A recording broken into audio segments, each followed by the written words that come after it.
Hello friends, welcome this video.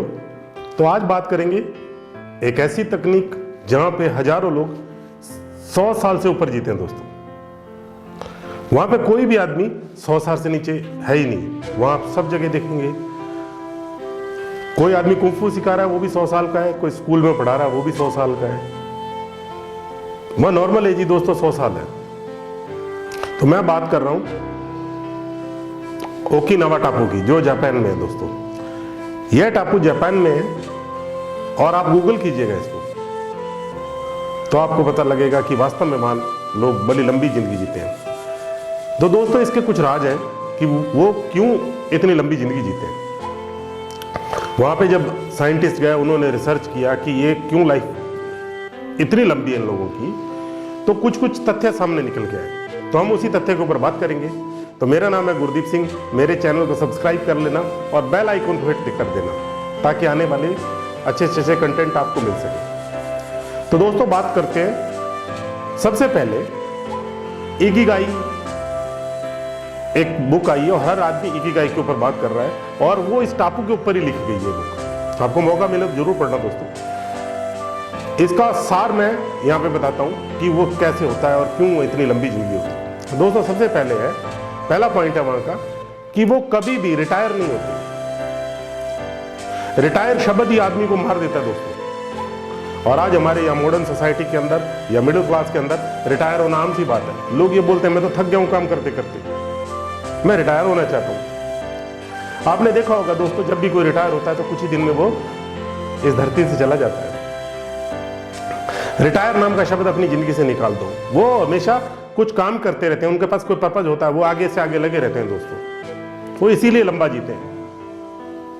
इसीलिए कभी retire शब्द को ना निकाल के हमेशा पर्पज, अपना काम हो गया तो हम दूसरों के लिए कंट्रीब्यूट करें। दूसरों को कंट्रीब्यूशन ही हमको बड़ा सोचने पे और बड़ा करने पे मजबूर करता है और हमारे लंबे जीने पे मजबूर करता है। और हमारी जो न्यूरोलॉजिकल है वो भी हमारे को डिजाइन करके देती है कि हम कितना लंबा जिएंगे दोस्तों। तो आपको हमेशा ये याद रखना है, रिटायर कभी नहीं होना, हमेशा काम करते रहना है दोस्तों। सेकंड पॉइंट है उनका, कभी भी वो धीरे चालू करो। कोई भी काम है धीरे चालू करो। हमारी जिंदगी में क्या होता है कि हम सब थोड़ा लेट उठे, जल्दी से नहाए, जल्दी से नाश्ता किया, भागते हुए ऑफिस पहुंचे, बॉस से मीटिंग में लेट हो रहे हैं, ट्रेन में लेट पहुंच रहे हैं, दौड़ते हुए ट्रेन पकड़ रहे हैं, फ्लाइट लेट हो रही है, छूटते छूटते चढ़ रहे हैं। तो ये हमारे पैथेटिक नर्वस सिस्टम को जगा देता दोस्तों।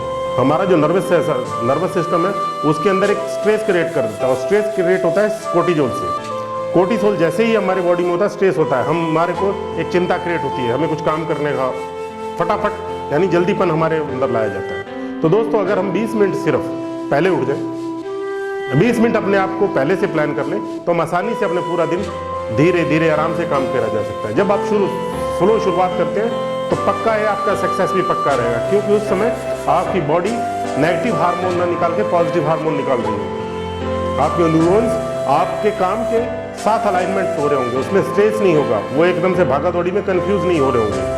आपको बहुत सारी बीमारियों से, BP, sugar, thyroid, even cancer जैसी बीमारियों से आपका नर्वस सिस्टम आपको बचा रहा होगा दोस्तों। थर्ड पॉइंट है दोस्तों, उनके दोस्त बहुत अच्छे होते हैं। इसको हम ऐसे समझेंगे कि एक पेड़ है, दोस्त कुछ पत्ते हैं, कुछ टहनियां हैं, कुछ तने हैं और कुछ जड़ें हैं। कुछ दोस्त हमारी जिंदगी में सोते हैं, आते हैं और चले जाते हैं, उनका कोई वैल्यू नहीं होता दोस्तों। कुछ दोस्त ऐसे होते हैं जो टहनियों की तरह होते हैं, उनका भी कुछ वैल्यू नहीं होता।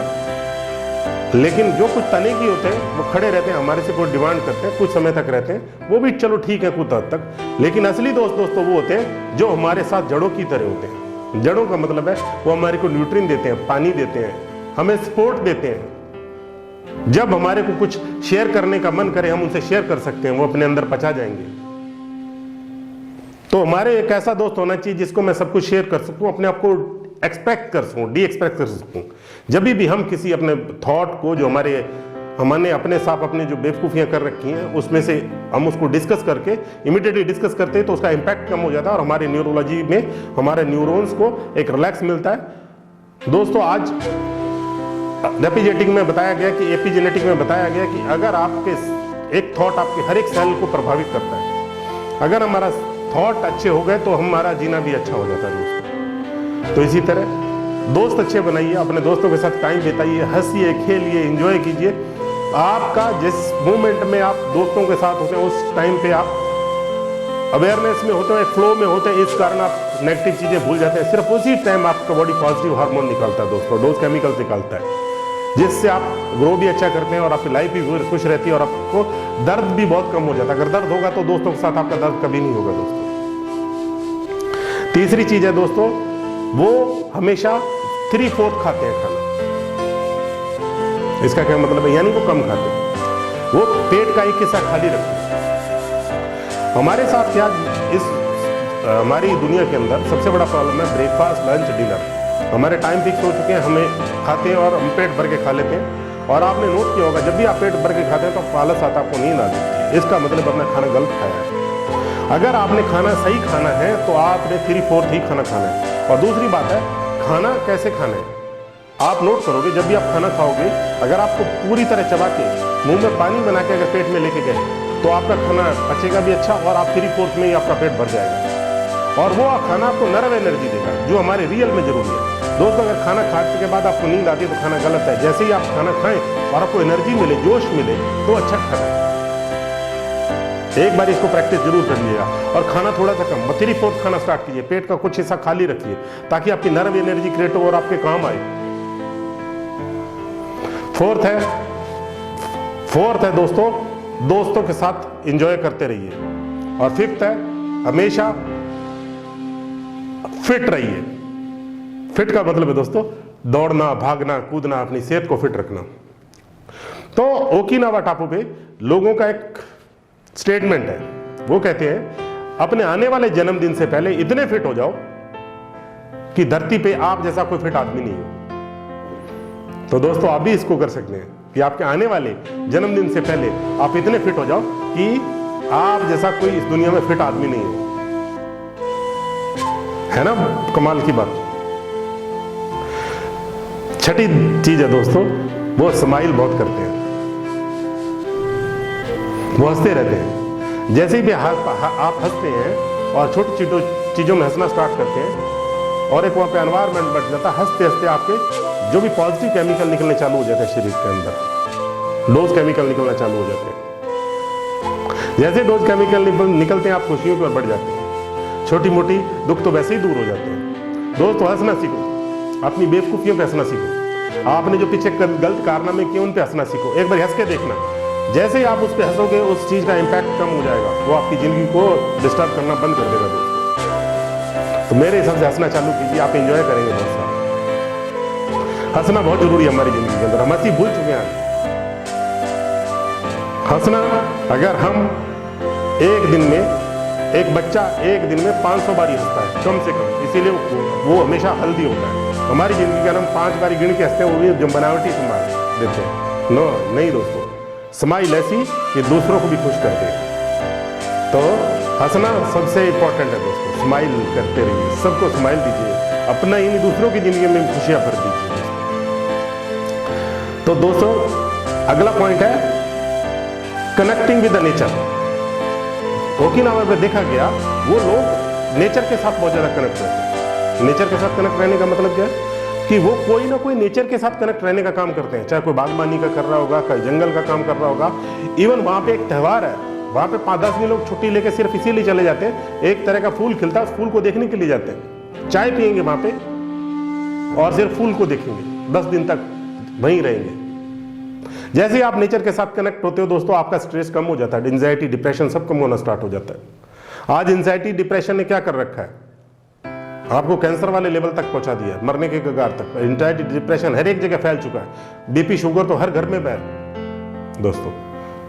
तो नेचर के साथ कनेक्ट होना सीखिए। छोटा सा, जब भी आप कहीं नदी पे बैठे हो, नदी से बात कीजिए, कभी आप समुद्र किनारे जाएं, कभी अपने गमले के अंदर उस पौधे से बात कीजिए, देखिएगा आपका सारा स्ट्रेस खत्म हो जाएगा दोस्तों।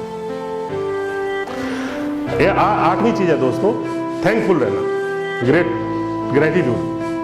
दोस्तों सबसे बड़ी हमारी जिंदगी के अंदर प्रॉब्लम ये है कि हम कभी थैंकफुल होने की कोशिश करते हैं ऊपर से। थैंकफुल का होने का ये मतलब नहीं होता। इसका मतलब ये होता है कि पहले सबसे पहले आप अपने आप को माफ करें। तो आपने बहुत सारी गलती की ना, अपने आप को माफ कर दो। First accept yourself, forgive yourself. Then आपके साथ जिसने भी गलत किया उसको माफ कर दो आप। दूसरा, जिसके साथ आपने गलत किया उससे भी माफी सीख करनी है। उसके बाद जो भाव आएगा हमारा किसी के साथ थैंक यू कहने का, उसको ग्रेटिट्यूड बोलते हैं। बिना किसी भेदभाव के हम उसको ग्रेटिट्यूड दे रहे हैं। छोटी चीज के लिए भी ग्रेटिट्यूड दे रहे हैं दोस्तों। ये सबसे इंपॉर्टेंट हमारी जिंदगी के अंदर ग्रेटिट्यूड देते रहिए। जब ग्रेटिट्यूड में होता है तो हम उस परमात्मा से सीधे कनेक्ट होते हैं और यूनिवर्स के साथ सीधे कनेक्ट होते हैं। नौवां दोस्तों, 9th चीज उनकी सबसे इंपॉर्टेंट है, वो उस मूवमेंट में रहते हैं। मूवमेंट का मतलब होता है अवेयरनेस में रहना। अवेयरनेस का तो वो 3 तरीके से अवेयरनेस में रहते हैं। चाहे तो जो भी काम करते हैं उसमें अवेयरनेस में रहते हैं। दूसरा, वो जैसे मान लो एक एग्जाम्पल, एक मोमबत्ती जला लो, आप उसको 5 मिनट देखो, आप अवेयरनेस में रह सकते हैं। 5 मिनट तक लगातार देखेंगे, ज्यादा नहीं देखेंगे उसको। 5 मिनट तक जब आप देखते रहेंगे मोमबत्ती सबको लाल, पीली, हरी, नीली रोशनी दिखाई देने चालू हो जाएगी, मतलब आप डीप में जाना स्टार्ट हो जाएगा। लेकिन उस समय आपका माइंड कभी थॉट इधर लेके जाएगा, कभी उधर लेके जाएगा, उसको यहाँ लेके आना, फिर इसको यहाँ लेके आना, ऊपर कहीं भी लेके जाएगा आपको। माइंड आपको बहुत सारा लेके जाएगा। उसी समय आप क्या कर रहे होंगे कि पहली बारी आप अपने मन को कंट्रोल में कर रहे होंगे। जैसे ही आप अपने मन को कंट्रोल में करेंगे तो आपका अपने ऊपर नियंत्रण आ जाएगा दोस्तों। बहुत जरूरी है। 3rd चीज है मेडिटेशन। जब भी आप मेडिटेटिव स्टेट में होते हैं, मेडिटेटिव स्टेट फ्लो में होते हैं, आप एक जगह पे आपने थॉट बनाया वहीं है। मान लो आप फ्यूचर देख रहे हैं, आप फ्यूचर देख रहे हो, लेकिन आप थॉट जा रहा है इधर, आप पकड़ के वहां पे लेके आए, उधर थॉट जा रहा है, पकड़ के यहाँ पे लेके आए। कंटिन्यू आप इस प्रोसेस के अंदर अपने मन के ऊपर कंट्रोल कर रहे हैं और फिर जाके अपना फ्यूचर डिजाइन करके आ गए आप। तो आप इस मेडिटेटिव स्टेट में अपने न्यूरॉन्स को ये बता देते हैं कि, और उनको डिजाइन कर देते हैं कि ये ऑलरेडी हो चुका है। इसको रियल ग्रेटिट्यूड बोलते हैं, उस मोमेंट में रहना।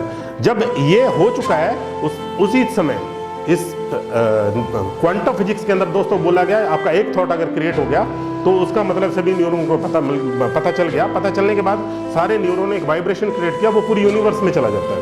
और वो यूनिवर्स में जैसे जैसे जो घटनाएं उस चीज को अचीव करने के लिए चाहिए तो वैसे वैसे डिजाइन होना चालू हो जाता है। इसे लॉ ऑफ अट्रैक्शन भी कहते हैं दोस्तों।